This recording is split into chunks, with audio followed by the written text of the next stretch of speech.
Hello दोस्तों, तो आज अपन पढ़ेंगे एलसीएम एंड एचसीएफ। आज अपन एलसीएम एंड एचसीएफ के थोड़े से महत्वपूर्ण क्वेश्चन हैं जिनको अपन आज सॉल्व करेंगे। जैसे मान लो कि आपको कोई संख्या दी जाए और उसका एचसीएफ निकालने को दिया जाए, तो कैसे निकालोगे। मान लो कि 216,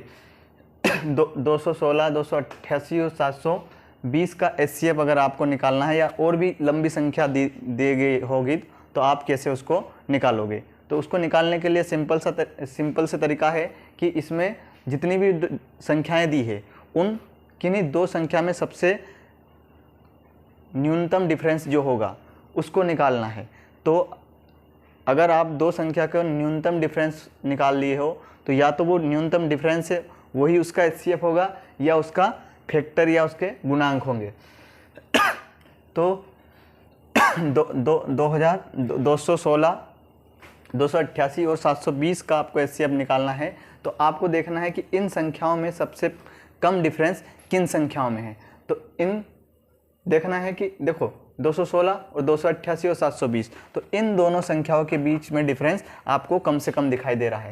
तो कितना दिखाई दे रहा है, 288 में आपको 216 का आपको घटाना है। तो कितना आएगा, ये 8 में से 2 गए 6, 72। कितना आ रहा, 72। अब अगर इसको इसमें से घटाओगे तब भी ज़्यादा आएगा, इसको इसमें से घटाओगे तब भी ज़्यादा आएगा। तो या तो ये 72 होगा या इसके मल्टीपल होगा। तो अपन इसको देखते हैं कि क्या ये 72 इन सभी में भाग जा रहा है। तो आपको 72 का पहाड़ा नहीं आ रहा तो इसको आप क्या करोगे, तोड़ लेना। तोड़ने क्या, 9 × 8 में तोड़ लिया तो 9 9 8 72 हो गया। तो क्या 9 का इसमें भाग जाएगा। तो आपको 9 का विभाजित का नियम होता है, क्या होता है कि अगर आप डिजिट को जोड़ रहे हो 9 से भाग जा रहा है तो वो क्या 9 से डिजिबल हो जाता है। तो 6 और 2 8 और 1 9 इसमें चला जाएगा, 8 2 16, 16 17 18 इसमें भी जाएगा, 7 2 9 इसमें भी चला गया। मतलब 9 का तो जा ही रहा है। तो क्या 8 का भी जा रहा है, 8 का जा रहा है। तो 8 का देखने के लिए क्या करना है, आपको सभी में भाग दे के देखना है। तो क्या है, इसमें भी 8 का जा रहा है, 8 दूनी 16, 8 3 24, तो 8 दूनी 16 हो गया, 16 16 और 4, 16 4 20 और 21, तो फिर कितना बचा 56। तो 8 7 56। फिर इसी प्रकार इसको दोगे तो 8 3 24, 4 फिर 4 8 6 48, ये भी चला गया, 8 6 48, 8 9 की 72। तो ये इसमें सभी में जा रहा है। तो आप इसी तरह इसका डायरेक्ट आप एलसीएम निकाल एचसीएफ निकाल सकते हो। इसी प्रकार अगला सवाल देखें। अगला सवाल जो है कि दो संख्याओं का जो अनुपात है 5:6 के अनुपात में है। यदि इसका एचसीएफ यानी कि महत्तम समापवर्तक 4 है तो संख्याएं तथा एलसीएम ज्ञात करना है। जब भी संख्या अनुपात में दी जाती है और उसका एचसीएफ दिया होता है तो आप डायरेक्ट एचसीएफ का गुना करके संख्या आ जाती है। कैसे कि अगर एचसीएफ दिया है और संख्या अनुपात में दी है तो एचसीएफ का आप सीधे अनुपात में अगर गुना कर दोगे तो क्या आता है, आपका संख्याएं आ जाती है। तो क्या हुआ, संख्याएं कौन कौन सी होगी, 4 × 5, मतलब 4 में 5 का गुना करोगे तो पहली संख्या कौन सी हो जाएगी, 4 5 20। दूसरी संख्या कौन सी हो जाएगी 6 चौको 24, तो दूसरी संख्या 24 हो गई। तो ये संख्याएं आ गई, ठीक है। तथा इनका एलसीएम, जब भी एलसीएम निकालने का आता है तो क्या किया जाता है कि जब एचसीएफ आपका दिया है और दो संख्या अनुपात में दी है तो अनुपात और एचसीएफ का अगर डायरेक्ट आप गुना भी कर दोगे तब भी आपका एलसीएम आ जाएगा, ठीक है। तो एचसीएफ कैसा निकाला आपने, एचसीएफ डायरेक्ट आप गुना करोगे तो वो संख्या कैसे निकाला,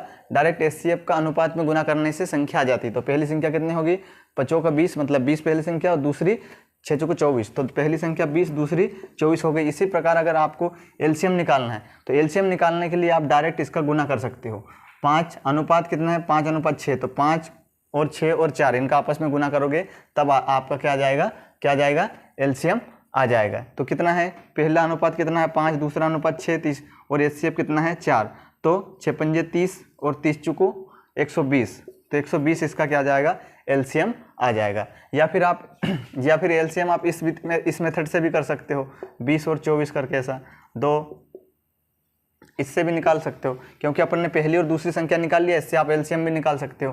कैसे निकाल लोगे, 2 धाम की 10, 12 दूनी 24, फिर 2 का दोगे 5, फिर दोगे 6, फिर आपने 2 का दिया है 5 में नहीं जा रहा, इसमें 3 में जा रहा है, फिर 3 का दिया, 5 में नहीं जा रहा है, इसमें 1 फिर 5, इसका आपस में गुना करोगे तब भी आपका 120 आएगा। जैसे 5 3 15, 15 दूनी 30, 30 दूनी 60 और 60 दूनी 120, तो 120 उस वैसे भी आया था और ऐसे भी 120 आता है। ठीक है, अगला सवाल क्या है, दो संख्याएं 3:4 के अनुपात में हैं तथा इनका एलसीएम 84 है, तो बड़ी संख्याएं क्या होगी। जब संख्याएं अनुपात में दी है, जब संख्याएं अनुपात में दी होती है और उसका एलसीएम दिया होता है, तब क्या करना है, आपको एलसीएम का ही अनुपात निकाल कर जो संख्या आई है, अनुपात का ही आपको एलसीएम निकाल कर और जो एलसीएम दिया उसके बराबर रख करके 1 की वैल्यू निकाल लोगे। जैसे कि 3 और 4 का एलसीएम देखो यहाँ, क्योंकि एलसीएम निकालेंगे, क्योंकि यहाँ पर एलसीएम दिया है, तो एलसीएम दिया है, संख्या नहीं दी, क्या दी है, अनुपात दिया है,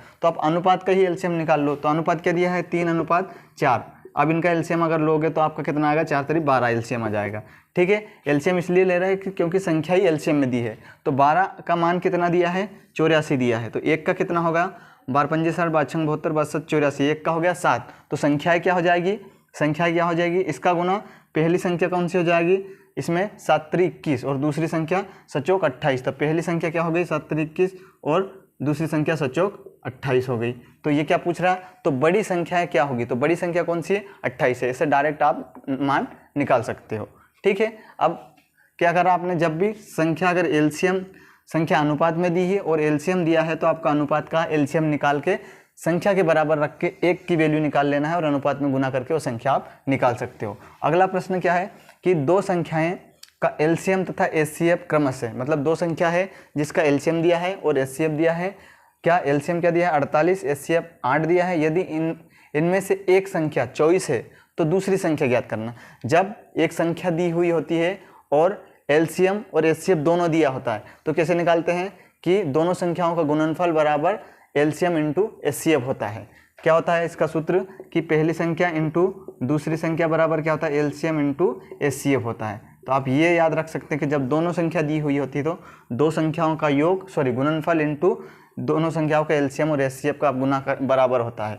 ठीक है, तो आपको एक संख्या कौन सी दी है, 24, तो 24 दी है आपको, दूसरी संख्या आपको निकालना है। एलसीएम क्या दिया है, 48 दिया है और एचसीएफ कितना दिया है, 8 दिया है। ठीक है, तो ये 24 से ये 48 कट गया, 24 दूनी 48, 2 बार में, तो दूसरी संख्या कितनी आ जाएगी, 8 दूनी 16, तो दूसरी संख्या आपकी 16 आ जाएगी। तो इसी प्रकार आप संख्याओं पर प्रश्नों पर प्रैक्टिस करें।